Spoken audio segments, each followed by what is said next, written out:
continuando con este tema acerca de estas distintas formas de asumir la fe.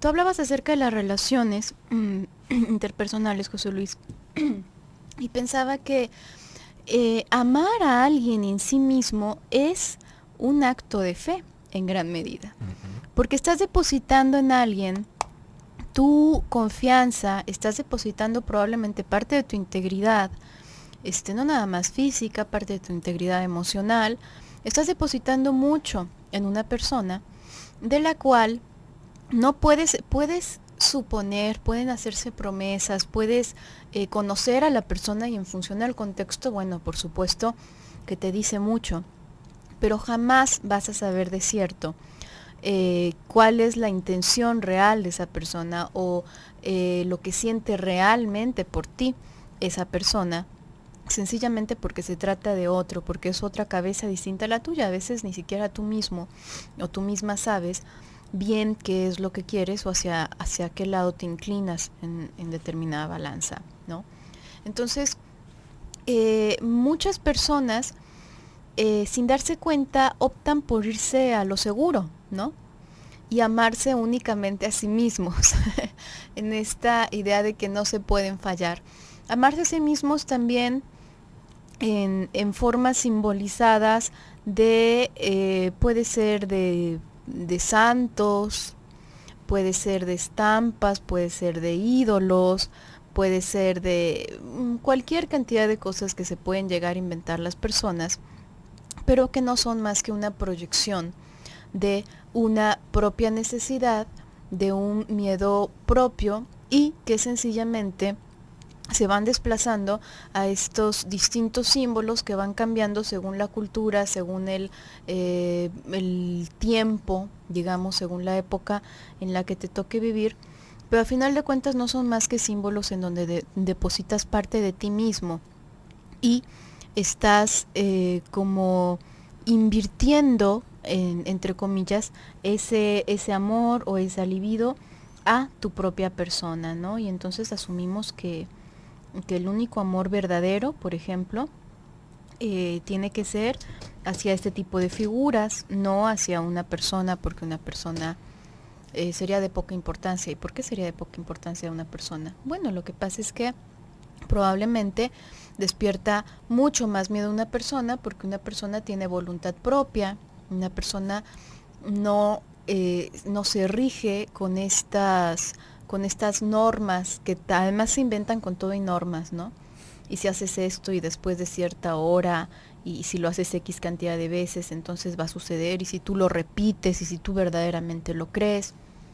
Las personas no nos podemos controlar de esa manera y en gran medida parte de estos rituales, parte de estas creencias van en función justamente a intentar controlar algo que sabemos que se sale de nuestras manos, ya sea porque porque está fuera de nuestra capacidad, y en muchísimas ocasiones se sale de nuestras manos porque está fuera de nuestro conocimiento, y ahí es en donde yo digo, bueno, ¿y para qué nos estamos dando topes de cabeza con una pared cuando podríamos investigar más, tener más conocimiento de eso y no ir con los ojos vendados y no sentirnos tan inseguros en ese terreno? Lo cierto es que en el terreno del amor y de las relaciones interpersonales vamos, por más que conozcamos a la persona, en gran medida con los ojos cerrados, y eso no nos gusta, ¿no? Entonces de pronto aparecen estos otros destinos más purificados, entre comillas, de amor, que no va destinado al amor carnal, que no va destinado al amor a un igual, a una mujer, a un hombre, sino a figuras más sublimes, o sea, a la nada, a tus ideales. Ama a tus ideales y no ames a nadie. A nosotros mismos, ¿no? Es justamente hacia donde todo ese amor que va destinado hacia esas como figuras trascendentales o conceptos, es un amor que regresa a nosotros mismos, porque no tiene un destinatario, no tiene alguien que nos responda o que nos defraude. Si se fija, estamos amando nuestra idea de lo que tendría que ser alguien o algo. Por eso es que muchas veces cuando escuchamos dentro de la fe es que cada quien ama a su Dios de la manera que él cree, ¿no? ¿Por qué? Porque ese Dios, ese concepto que nosotros también vamos formando en nosotros, somos nosotros. Y luego ya de ahí debe de haber salido algún curioso que dijo, es que claro, nosotros somos deidades. No, no, no, no. La cosa es que es un amor, es un libido, es una libido narcisista, porque no va a nadie, va a nuestra propia concepción de cómo Que debe no de se ser. arriesga nunca. No se arriesga, ¿sí ve? No estamos haciendo ninguna ligazón con nadie, lo estamos haciendo con nuestra propia expectativa, con nuestra propia fantasía. Esto también puede llegar a suceder con otras personas. En sí lo podemos ver en el enamoramiento, justamente en todas las relaciones, en ese momento en el cual esta otra persona se vuelve, bueno, como un astro, como un cuerpo celestial que no tiene un solo defecto, que es perfecto o perfecta para nosotros, que empatamos totalmente y que podríamos dar la vida en ese momento de desconocimiento total, ¿no? En esos primeros momentos por esa otra persona. Y realmente no lo conocemos. ¿De qué estamos enamorados? Estamos enamorados de nuestra idea del amor. Estamos enamorados de lo que nosotros quisiéramos ver en esa otra persona. He ahí que haya muchas personas que al momento de relacionarse solamente queden en ese momento de la relación. Y en el momento en el que el amor se acaba, como lo van mencionando estas personas, busquen otra pareja. Busquen otra pareja que les haga otra vez amarse a sí mismos. ¿Sí ve? Es una situación bastante rebuscada y algo compleja, pero inténtenos seguir un poquito la pista, porque es algo bastante interesante de descubrir en nosotros mismos. Esto también llega a suceder, por ejemplo, en el amor que se le tienen a los hijos, o en el amor que nos tenemos, por ejemplo, hacia los padres, ¿no? Es que mi papá es maravilloso, es el hombre más inteligente, es el hombre más divertido, es el hombre más tal, es que él era el hombre, porque eso también llega a suceder. Cuando las personas ya no están, se idealizan y empezamos a enamorarnos de lo que nosotros consideramos que es su recuerdo, pero más bien es la imagen que nosotros quisimos construir. Esto todos lo vemos, todo lo vamos a haber escuchado en algún momento, que los que mueren se vuelven santos. Y sí, justamente porque ya no hay una réplica de su parte, ya no hay algo en lo que nos puedan decepcionar después. Por eso es que de repente, si nosotros nos quedamos puestos con esas figuras que ya no están, si nosotros nos quedamos atrapados en un luto, en ese duelo, o con personas, como también lo podemos ver en una fuerte obsesión que se van teniendo, por ejemplo, las adolescentes, Gaby, que le tienen todo este enamoramiento a ciertos artistas y llenan el cuarto de sus pósters y escuchan su música todo el tiempo y no conocen a esta persona, ¿no? Conocen su música, pero se enamoran de la imagen, se enamoran de todo lo que quisieran pensar que es esa persona. Lo mismo sucede cuando las personas han muerto. Nosotros ya no tenemos más historia que construir con esa persona más que la que nosotros mismos vamos fabulando. Nosotros mismos vamos rellenando esas páginas del libro en donde reeditamos todo lo que vivimos y le vamos añadiendo cosas y empezamos a darnos cuenta de que hay apariciones, de que todavía nos están cuidando. ¿Por qué? Porque eso es lo que nosotros mismos estamos construyendo en su memoria. Pero una vez más, no estamos relacionándonos con nadie. Estamos relacionándonos con nosotros mismos. Y en ese relacionarnos con nosotros mismos vamos mutilando nuestras relaciones que sí nos pueden dar una, digamos, como una espejeada de vez en cuando. Vamos a ir a un pequeño bloque comercial. En un momentito regresamos.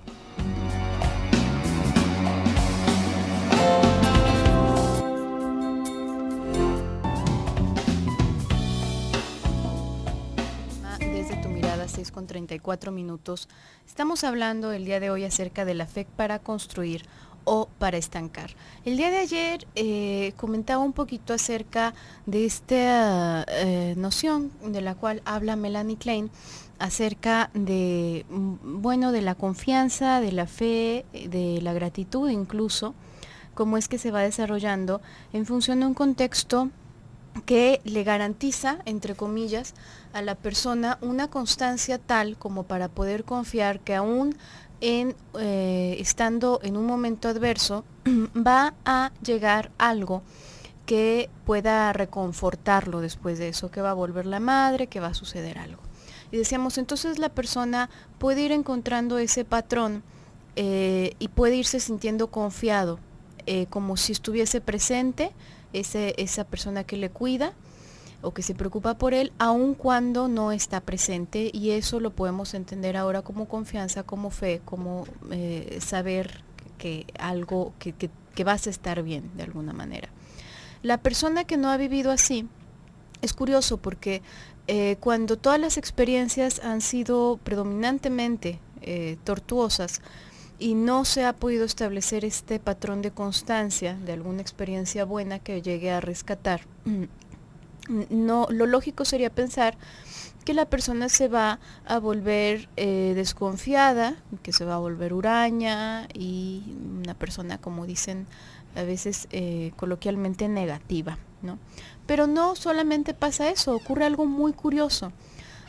La personita, en un intento por salvaguardar los elementos buenos que hay en su entorno, y a sabiendas también, con un conocimiento muy vago y muy primitivo, por supuesto, del mundo, pero sabe que depende su vida de algo de afuera, y con tal de salvaguardar ese algo, lo curioso que ocurre es que va tomando elementos buenos de su propia persona, por así decirlo, y los va depositando en algo externo para crearse ahora no el conocimiento, no el patrón, sino para crearse la ilusión de una entidad buena, de un algo bueno que hay allá afuera, que existe allá afuera y que va a venir. Poniéndolo en este ejemplo de los bebés, pensemos que el bebé que tiene una madre cuidadosa puede ir estableciendo esa relación de confianza con ella, sabe que se puede tardar a veces, que se puede quedar dormida, que se le pasa a veces un poquito el tiempo, la hora para cambiar el pañal, para darle de comer, pero siempre regresa la mamá y lo cuida y lo quiere. Y el que no, está la mamá por ahí tirada en algún lugar, dormida, despreocupada, abandonándolo, etcétera. Lo curioso es que también sabe hacer un movimiento en la cabeza en donde ese niño va va llenando de atributos magníficos a esa madre mala, ¿no? A esa madre que no hace más que olvidarse de él y dejarlo a su suerte. La va llenando de atributos maravillosos, valiéndose de que, pues no tiene mucho de qué valerse, porque la madre no tiene mucho bueno para admirársele, entonces se va valiendo de sus propios aspectos buenos y va quedándose con todo lo malo para sí mismo, va guardando todo lo malo únicamente para sí mismo. Suena de verdad una cosa muy rara, y es una cosa, tiene un funcionamiento muy raro y de verdad muy interesante la cabeza. Sí, es algo muy raro, pero pensémoslo así, si pudiésemos ponerle palabras a esa cabecita que todavía no tiene lenguaje, sería como pensar que un niño empieza con esta teoría de que él es un niño malo, y como es un niño malo, muy malo, por eso mamá está enojada, y que como es un niño muy malo, le hizo daño a su mamá. Le hizo daño a su mamá y ahora su mamá está incapacitada para alimentarlo, está incapacitada para abrazarlo, está incapacitada para hacerle un montón de cosas porque está rota, por su culpa está rota. ¿A qué te suena? Suena muy familiar esto, verdaderamente, ¿no? ¿Qué hiciste?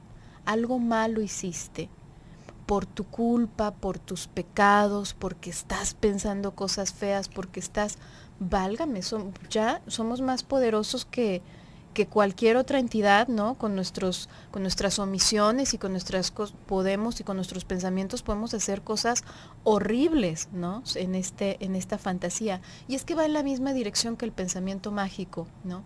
Que este pensamiento mágico de creer que yo puedo sencillamente ordenar que ocurra algo bueno y entonces va a ocurrir. En el mismo sentido, si me están pasando puras cosas horribles, pues seguro que es mi culpa, seguro que yo lo ordené en algún momento sin darme cuenta, ¿no? Que es karma, ¿no? Y que es karma, sí.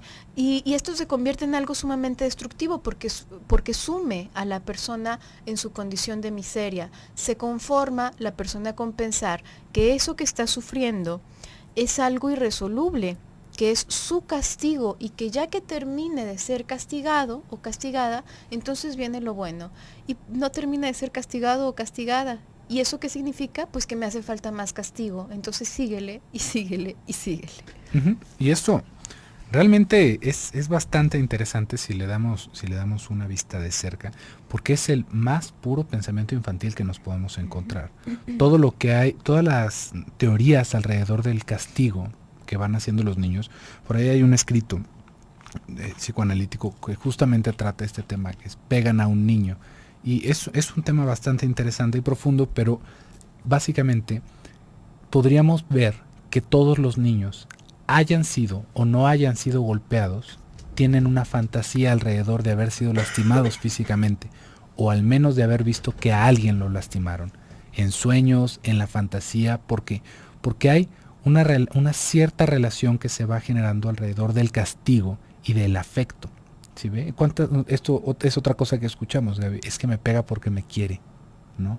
A los que los quieren les pegan. Y si hice algo malo, me van a pegar, pero me están pegando en relación a que me quieren. ¿Sí ve? Me están castigando.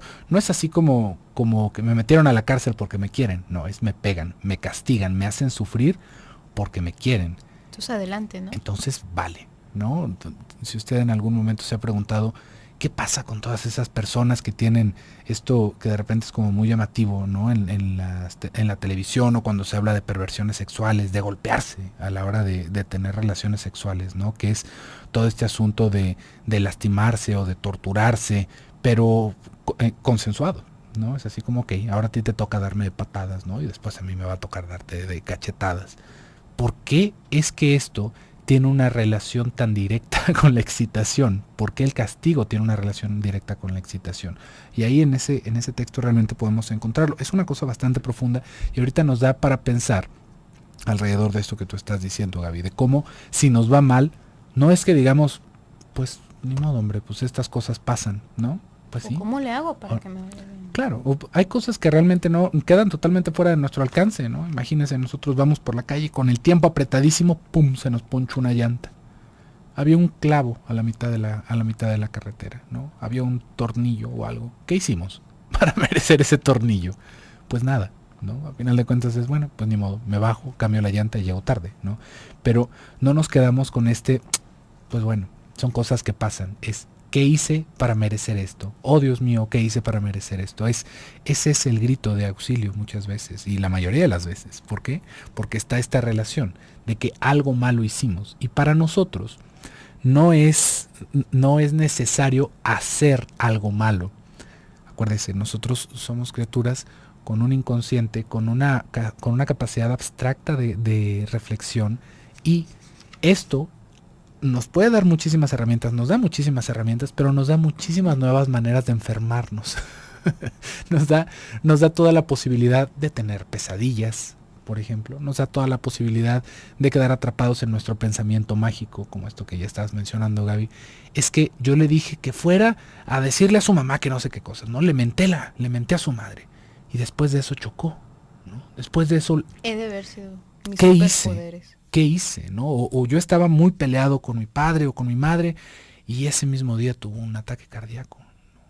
Yo le causé ese ataque cardíaco y el ataque cardíaco se lo causó 40 años de estar tomando refresco y comida grasosísima, ¿verdad? No es como que un paro cardíaco, un ataque cardíaco de por una mentada de madre, déjeme le digo. Pero aún así, gracias a que tenemos esa capacidad de abstracción, le vamos asignando este poder a nuestros pensamientos. Algo hice y por lo mismo, si algo malo nos pasa, es algo hice. Si se fija, todo va a remitir a nosotros.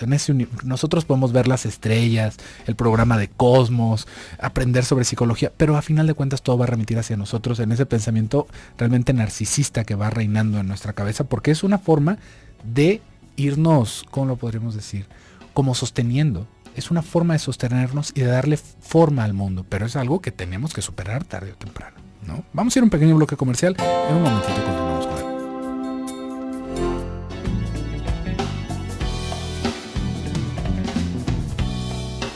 Regresamos a tu programa Desde tu Mirada, 6:50 minutos. Estamos en el último bloque del programa del día de hoy, ya para cerrar con este tema de fe para construir o para estancar. En verdad que podríamos hacer un análisis mucho más detallado de esto, no nos da tanto el tiempo ni tampoco el medio como para hacer el análisis demasiado detallado, pero sí quisiera que quedase al menos como ciertos aspectos principales. Pienso que en general cualquier cosa en general que tienda a robarte tu duda, a obturar tu capacidad de pensar, de cuestionarte, de crear, porque también a partir de que nos cuestionamos, de que tenemos curiosidad, es que creamos nuevas teorías, nuevas soluciones, pero podemos hacerles un puente a la realidad, no quedarnos nada más en el viaje, en nuestra cabeza, sino poder aterrizarlas en la realidad y aplicarlas, ¿no? Más que en este mundo imaginario que de pronto nos creamos nosotros mismos. Yo creo que cualquier cosa que tape eso es una cosa que te va a conducir al estancamiento, lejos de ayudarte a crecer. La curiosidad te permite crecer y es verdad que en ocasiones necesitamos hacernos teorías acerca de algo porque desconocemos ese pedazo de la realidad.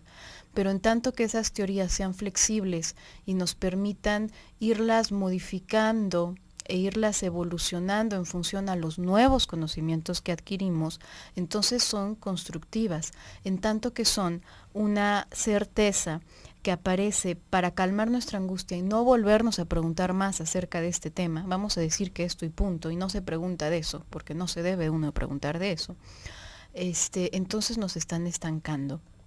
Creo que absolutamente todo tendríamos que saber que absolutamente todo, por objetivos que tratemos de ser, entra nuestra parte subjetiva y nuestra interpretación. Y entonces con más razón tendríamos que cuestionarnos qué tanto es de mi cosecha o de la cosecha de aquella persona que lo leyó en determinado momento, que lo leyó por primera vez, y qué tanto es así, totalmente real, ¿no?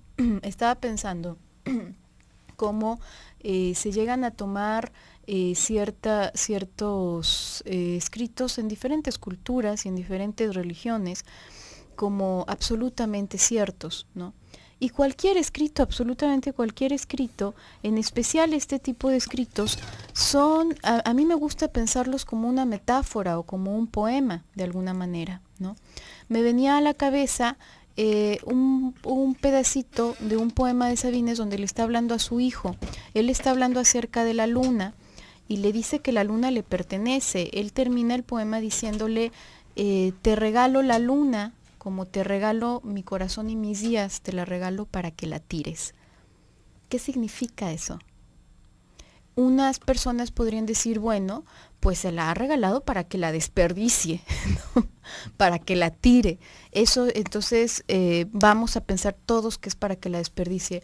Otra persona podría pensar para que la hagas tan tuya que no la tienes que estar teniendo en presente, ¿no? Es tuyo realmente, no necesitas tenerlo ahí en concreto, en físico, para saber que es tuyo mi corazón, para saber que son tuyos mis días, para saber que es tuya la luna, ¿no?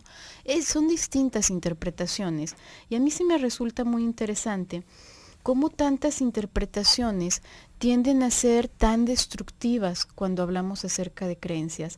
¿Por qué hay tantas personas que consideran que hay una deidad a la que le agrada que a ti te sangren las rodillas y a la que le agrada que tú sufras, que tú te desgarres, que tú no tengas placer sexual, que tú... ¿Por qué? ¿Por qué? ¿Será acaso una deidad sádica o serás tú una persona sádica? Porque sabemos echarle la culpa a deidades, sabemos echarle la culpa a los papás, sabemos echarle la culpa a muchas entidades a nuestro alrededor, pero nunca nos detenemos a cuestionarnos, a ver, ¿y no seré yo el sádico masoquista que disfruta mientras se me están arrastrando las rodillas hasta llegar a determinado lugar?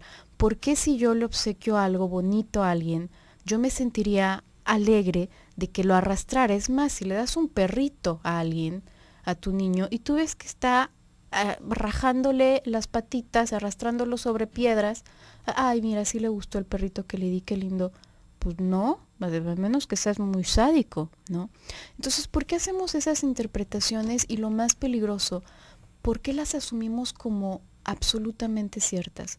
Aunque otra persona nos diga, aunque una multitud de otras personas nos digan, esa es la interpretación única y verdadera, esa es la verdad, siempre hay que cuestionarnos, porque yo creo que hasta una teoría científica, si la tomamos como verdad única y absoluta, termina por destruirnos y termina por poner un alto prematuro a nuestra capacidad de pensar. Y la verdad es que nuestra capacidad de pensar y de cuestionarnos no podría tener ningún alto que no fuese prematuro, porque siempre tiene la posibilidad de extenderse más y más. Uh-huh. Y ahí, bajo esa misma pregunta, tendríamos que verlo en otros aspectos de la vida, ¿no? Porque nos vamos a encontrar con personas que toman este tipo de libros, de escritos, al pie de la letra, ¿no? Como si esto es la palabra, eso es justamente lo que se tiene que hacer. Pero en muchos otros aspectos de la vida, pues no hay esa cerrazón, ¿no? No es porque dice ahí, ¿no? Es más, de repente podemos escuchar hasta en escritos muy famosos que las personas van tomando sagrados, que vienen cosas como que si te cortas el pelo, también es una cosa para agarrarte a pedradas, ¿no? O que si estás trabajando un día en específico de la semana es también para que se te castigue físicamente. Y uno podría decir, ¿por qué esas partes no se toman en cuenta? ¿No? ¿Por qué? Porque solamente se toman las partes en cuenta que le hacen sentido a nuestra vida, que le hacen sentido a nuestra enfermedad.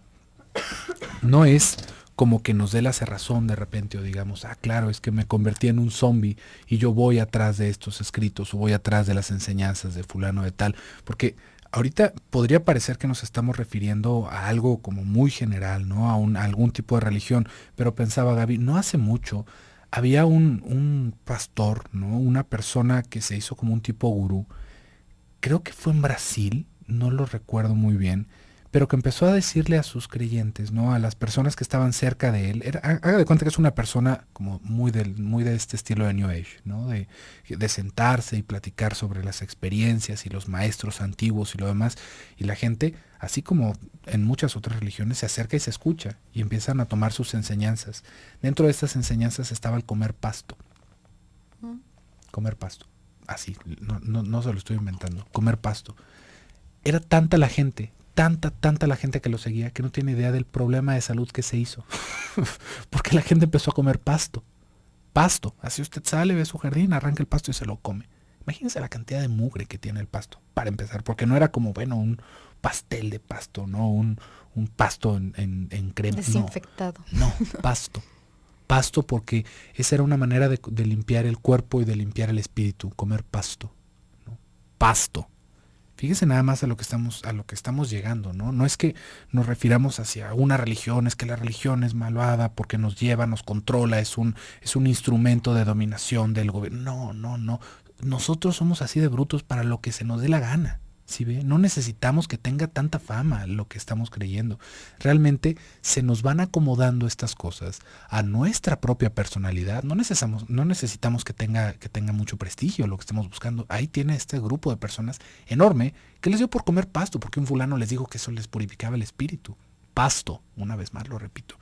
Es algo que se va acomodando dentro de nuestra propia idiosincrasia, de cómo nosotros vivimos, porque podemos leer cuanto más queramos de cosas y de locuras y de fantasías y de lo que quiera, pero solamente nos van a hacer sentido las que tengan una relación con nosotros. Solamente vamos a aceptar esos latigazos, solamente vamos a aceptar esos pecados con las cosas que hagan sentido a mi personalidad.